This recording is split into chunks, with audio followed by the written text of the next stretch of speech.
चलो welcome to all. सर्वांचं पुन्हा मनपूर्वक स्वागत. पेपर झाला राज्यसेवा पूर्व परीक्षा 2025 की जो आपल्या डिस्क्रिप्टिव्ह पॅटर्नचा हा पहिला अटेम्प्ट हा होता आणि बरेच भाकीत होते की बा पूर्व परीक्षेमध्ये पण काही यूपीएससीची झलक दिसेल का वगैरे एक्सेट्रा एक्सेट्रा, पण दिसली नाही दिसली तो एक दुय्यम म्हणजे दुसरा भाग. परंतु बऱ्याच म्हणजे जेवढे काही सेगमेंट आहे म्हणजे प्राथमिक निरीक्षणे जर आपण बघितली तर प्रत्येक सेगमेंटमध्ये 5-5 प्रश्न हे जरा टफ असल्याचे हे लक्षात येते. म्हणजे तिथं कूल माइंड असणं अत्यंत काय होतं हे आवश्यक होतं. चला ठीक आहे, इथपर्यंत सुरुवातीला सांगून देतो. इकॉनॉमिक्स मध्ये 15 पैकी 10 करेक्ट येणं अपेक्षित होते. राज्यसेवेमध्ये मी वारंवार सांगत असतो याचा सिलेबस थोडा वेगळा आहे, याला समावेशन आहे. आणि तरी जर व्यवस्थितपणे तुम्ही जर आपलं क्लासचं भाषण बरोबर जर ऐकलं, कारण आपण समग्रता हे आपण खूप ठेवतो क्लासमध्ये, तर काही प्रश्न म्हणजे तुम्हाला त्याला काय म्हणतात की म्हणजे संदर्भातून जरी नसेल तरी सॉल्व्ह होऊ शकते, ते मी तुम्हाला दाखवतो. चला कळलं. पहिला प्रश्न, जमीन धारणेची मर्यादा. जर आपण भूमी अधिग्रहण लँड ॲक्विजिशन शिकलो होतो आपण, कळलं नाही का की जेसी कुमारप्पा समिती शिकलो आपण. त्यानंतर 71 मध्ये कसं त्याच्यामध्ये बदल केलं, कारण 0 एकर जमीन ही अतिरिक्त ठरली होती आणि त्या भाषणावर जर ठरवलं तर बरोबर पर्याय इथं दिसून येते. व्यक्ती स्वतःच्या नावे किती जमीन धारण करू शकतो याची परिपूर्ण मर्यादा होय, हे तर व्याख्याच आहे त्याची. जमीन धारणेची मर्यादा लादण्याचे खालीलपैकी कोणते 2 पैलू आहे म्हणते. भाऊनं स्वतः सांगितलंय 2 पैलू, पर्यायामध्ये पण 2च आहे. भविष्यातील अधिग्रहणावर मर्यादा, हे तर 100% बरोबर आहे. त्यामुळे इथं आपण याला उडून टाकू, यालाही उडून टाकू. ब आणि क, एकत्रित जमीन मालकी मर्यादा आणि विद्यमान जमीन धारणेवर मर्यादा. तर याच्यामध्ये लक्षात ठेवायचं त्या काळामध्ये ओके लँड ॲक्विजिशन म्हणजे काय, एकतर मर्यादा लावणे आणि जमीन घेणे. त्यामुळे पर्याय क्रमांक 3 हा करेक्ट येतो. आणि क याचा आन्सर यायला पाहिजे. ठीक आहे सर, एकत्रित जमीन मालकी मर्यादा याच्यामध्ये का बरं येत नाही, कारण हे नंतर सुरुवातीला होतं पण याच्यामुळे प्रॉब्लेम झाल्यामुळे हे काय करून टाकण्यात आलं होतं, रद्द करून टाकण्यात आलं होतं. चला पुढचा प्रश्न आपण बघू. ओके, आता बघा मी तुम्हाला काय सांगितलं होतं, फक्त 2च आयोग प्रश्न विचारतो, जेंडर इनइक्वालिटी इंडेक्स आणि जेंडर गॅप इंडेक्स. बरोबर. हा जो पर्याय आहे श्रम बाजार, हा त्याला काय म्हणतात की ह्युमन जेंडर गॅप याच्यामध्ये येत नाही, म्हणजे human development gender development index मध्ये तो येत नाही, श्रम बाजार तो येत नाही. त्यामुळे गेलं. आणि खाली भाऊनं लिहिलाय, वरील 4 घटकाचा विचार केल्यास स्त्री पुरुषातील असमानतेमुळे मानव विकासावर प्रतिकूल परिणाम म्हणजे हा होत असतो. इथं 4 असल्यामुळे त्यामुळे हे पण केलं. त्यामुळे आणि ब हे दोन्ही काय आहे, चूक आहे. मला बऱ्याच विद्यार्थ्यांचं म्हणणं आहे की सर हे 4 जर सोडलं तर हे वाक्य बरोबर वाटते, त्या 4 मुळेच हे वाक्य चुकीचं होऊन जाते. ठीक आहे, चला पुढचा प्रश्न जे काय असेल तो. ओके, 20 कलिबी कार्यक्रम गरिबी हटाव आठवते तुम्हाला इथपर्यंत.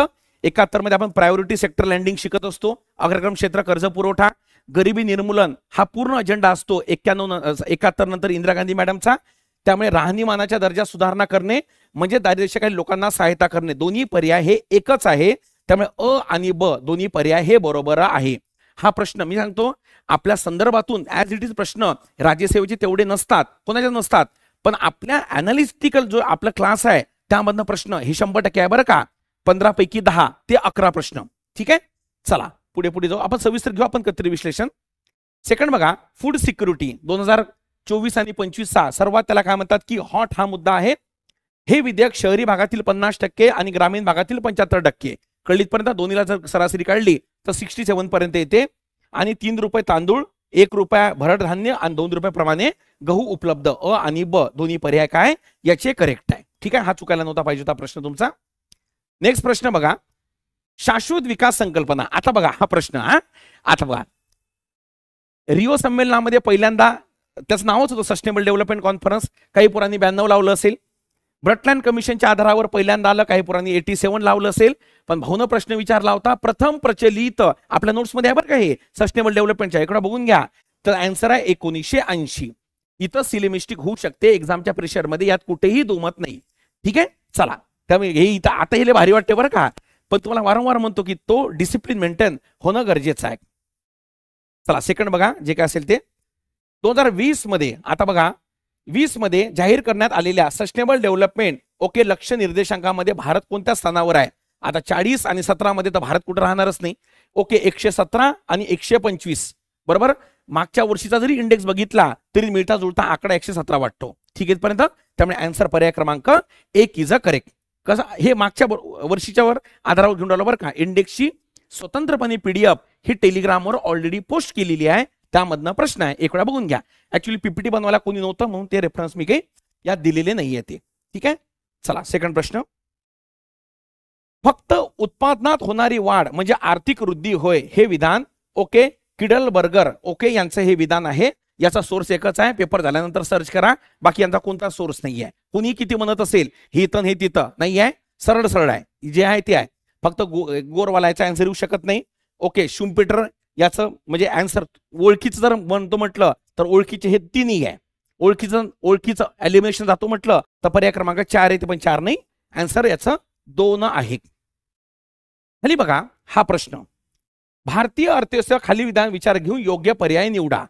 तो म्हणतो की जे ट्रिकल डाऊन थिअरी आहे, आपण ट्रिकल डाऊन थिअरी क्लासमध्ये कुठे शिकलो होतो, महानबोलीस मॉडेलला, जिथे ती फेल पडली. बरोबर. जागतिकीकरणानंतर म्हणतो अर्थव्यवस्थेत बदल लक्षात घेता ट्रिकल डाऊन थिअरी भारतीय अर्थव्यवस्थेला तंतोतंत लागू होते नाही. लक्षात ठेवायचं, ही भारताला तंतोतंत लागू होत नाही ट्रिकल डाऊन थिअरी. त्याचं कारण म्हणजे कसं आहे लक्षात ठेवायचं. म्हणून नीती आयोगाने आठवते का बॉटम अप अप्रोच आणला, बॉटम अप खालून वर आणला ना, वरून खाली आणलं ना, त्यामुळे हे भारतामध्ये लागू होत नाही. त्याची वेगवेगळी कारणे आहे, काही भौगोलिक कारणे आहे, काही सामाजिक कारणे आहे आणि का प्रादेशिक विस्तार आहे. या गोष्टीमुळे जागतिकीकरणानंतर विशेषतः 5 पासून भारताने उच्च विकास दर ट्रिकल डाऊन थिअरीवर प्रश्नचिन्ह उपस्थित करतो, 100% करतो. म्हणून तर इथं ग्रोथ विथ ह्युमन फेस हा नारा दिला होता 2004 नंतर काँग्रेसचं सरकार आल्यानंतर. विषय कळली इथपर्यंत. त्यामुळे विधान ब हे काय वाटते, बरोबर वाटते. ठीक आहे, चला हे जे मी सगळं बोलून राहिलो ना, तुम्ही विचार करा, क्लासमध्ये सगळं मी भाषण जोडलेलं आहे बरं का हे. ठीक आहे, चला काय प्रश्न आहे नेक्स्ट. हा, हे वर्ल्ड बँकचे पहिले अध्यक्ष होते रॉबर्ट ओके मॅकनमारा. हे त्यांनी स्टेटमेंट केलेलं होतं. सोर्स एकच आहे, पेपर झाल्यानंतर सर्च करणे, बाकी नाही याचा कोणता. ठीक आहे, चला हा प्रश्न बघा आपल्या इन्फ्रास्ट्रक्चर या नोट्स मधनं आहे. राष्ट्रीय हवामान विषयक कृती कार्यक्रम national action plan on climate change NAPCC आपण हे युट्यूबवर पण घेतलेलं आहे. विषय मला सांगा, आरोग्य अभियान इथं कशाला आलं रे बाबा. ओके, आरोग्य अभियान कशाला आलं, पर्याय क्रमांक किती 4 याचा करेक्ट आहे. इथं लॉजिक लावा तुमचे, ऑड 4 पैकी कोणता बाहेर निघतो, हा बाहेर निघतो. नंतर नेक्स्ट बघा. ओके पुढे हा, भारतात स्वातंत्र्याच्या 7व्या दशकानंतरी अस्तित्वात असलेल्या दारिद्र्याची खालीलपैकी कोणती कारणे आहे. ओके गरिबीची कारणे विचारलेली आहेत. अर्थव्यवस्था मोठ्या प्रमाणात कृषी क्षेत्रावर अवलंबून आहे, 100%. हे मेन गरिबीचं कारण आहे. प्रचंड बेरोजगारी ह्याचं उदाहरणच आहे. म्हणून तर आपण शेतीवरचा भार कमी करतो. ओके, म्हणून तर सरकार उद्योगाकडे लक्ष देते ना की शेतीकडे. त्यामुळे पर्याय क्रमांक ए हे करेक्ट आहे. उत्पादन क्षेत्रातील रोजगार संधीची कमतरता, ज्या प्रमाणात उत्पादन वाढायला पाहिजे ते भारतामध्ये वाढलेलं नाही आहे. जे आपलं डिस्क्रिप्टिव्हच्या GS3ची बॅच आहे ना, त्यामध्ये आपण घेतलेलं आहे डिस्क्रिप्टिव्ह मध्ये. विकसशील देशात तुलनेत शेती विकासाचा दर भारताचा कमी आहे बरं का. ओके कमी आहे. त्यामुळे अ आणि ब कुठे आहे, अ आणि ब विधाने बरोबर, म्हणजे कारण याची क कारण नाहीये. भारताचा विकास दर हा अधिक नाही, हा कमी आहे.